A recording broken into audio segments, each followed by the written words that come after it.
Welcome back to the channel.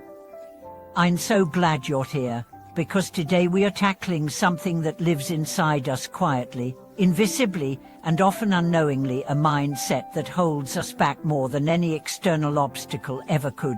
Let me ask you a question. Is quitting the loser mentality the true beginning of personal power? Could it be that what separates the strong from the weak is not talent, not background, not even resources, but an internal shift, a decision to stop identifying as powerless?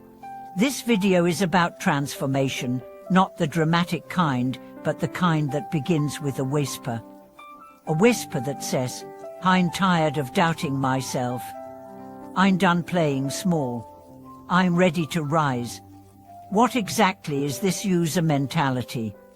It's not about being broke. It's not about failing a test or losing a job.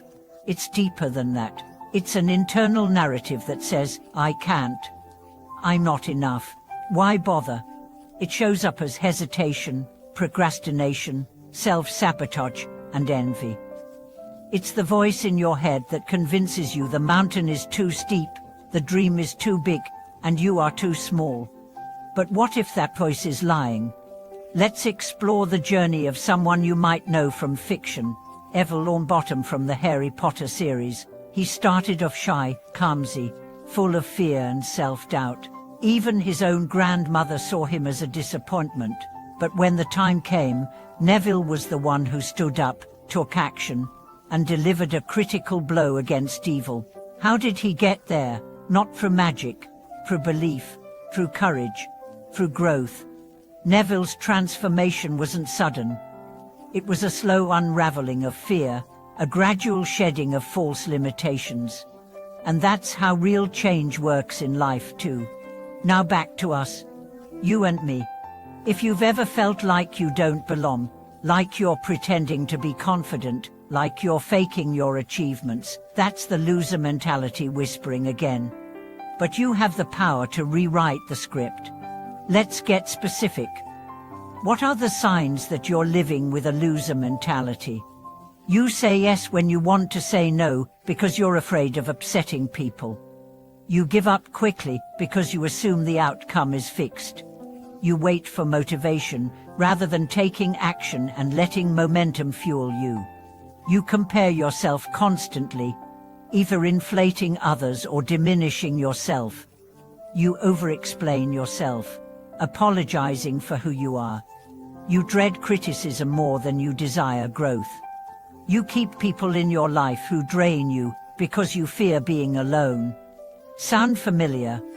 That's not who you are, that's who you've been trained to be. The good news, it's reversible. Mindsets are not genetic, they're chosen, and therefore, they can be unchosen. Let's talk about how. Step 1, awareness. You can't defeat what you won't name. Start catching the script. When you say, "I can't," or "I'll never," or "I'm just not that type of person," pause. Ask yourself, is this a fact or a belief? Step 2, reframe. Change "I've never done this before" into "I'm about to learn something new." Change "what if I fail" into "what if I grow." Step 3, action. Nothing rewires your identity like small wins. You don't have to become a superhero overnight. Just do the hard thing once. Speak up in a meeting, apply for the job, set the boundary.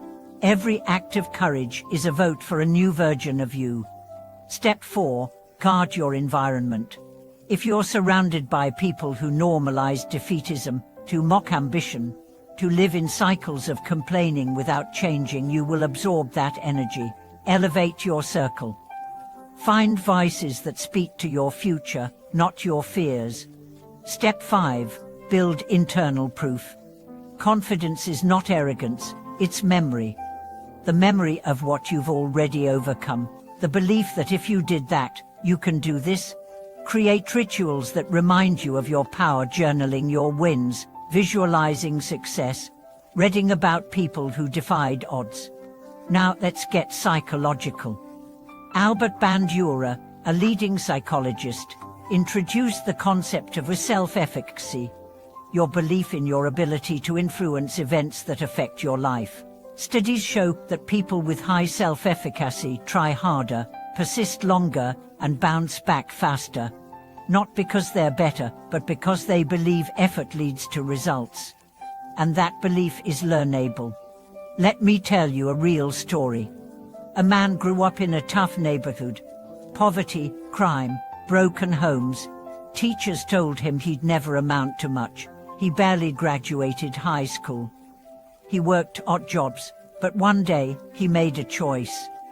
He was done being who the world told him he was. He started reading. He took night classes. He made vision boards. He got rejected over and over. But he kept going. 10 years later, he owns a business, mentors youth, and travels the world. When asked what changed, he said, "I stopped thinking of myself as a victim of my story.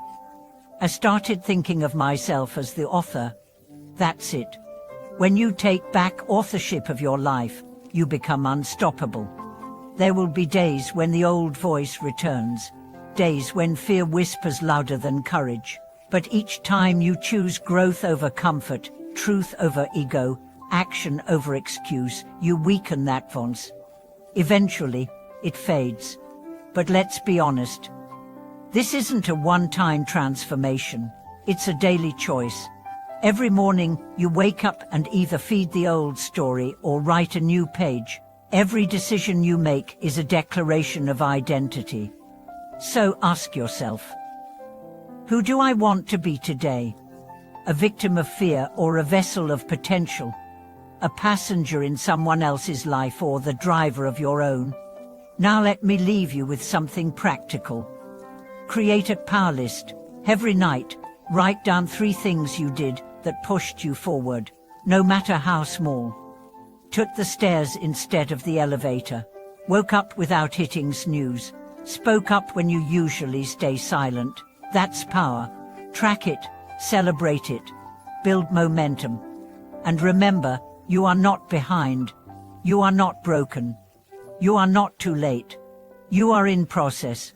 The loser mentality dies the day you stop feeding it. And the strong, resilient, powerful version of you is not a fantasy, it's who you were before fear stepped in.